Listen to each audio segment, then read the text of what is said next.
समाचार अब तक, सत्य का साहस। महाराष्ट्र पोलीस दलाच्या वर्धापन दिनानिमित्त पोलीस मुख्यालयाच्या प्रांगणात 2 दिवसीय प्रदर्शनीचे आयोजन करण्यात आले होते।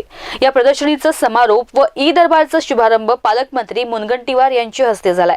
यावेळी खासदार रामदास तडस, आमदार रामदास आंबटकर, आमदार दादाराव केचे, आमदार डॉक्टर पंकज भोयर, जिल्हाधिकारी राहुल कर्डिले, जिल्हा पोलीस अधीक्षक नुरुल हसन, अपर पोलीस अधीक्षक डॉक्टर सागर कवडे यांच्यासह विविध विभागाचे अधिकारी उपस्थित होते। पोलीस कर्मचारी अधिकाऱ्यांच्या समस्या अडचणी कालमर्यादेत आणि विना त्रासाने सोडवण्यासाठी वर्धा पोलिसांनी सुरू केलेला ई दरबार हा अतिशय चांगला उपक्रम आहे। अधिकारी कर्मचाऱ्यांना याद्वारे दिलासा मिळेल असे प्रतिपादन वने सांस्कृतिक कार्य मंत्री तथा जिल्ह्याचे पालकमंत्री सुधीर मुनगंटीवार यांनी केले।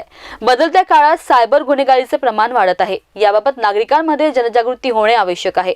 गुन्हेगारीला आळा घालण्यासाठी फक्त पोलीस विभागाने काम करून चालणार नाही, तर यामध्ये सर्वांचा सहभाग असणे आवश्यक आहे।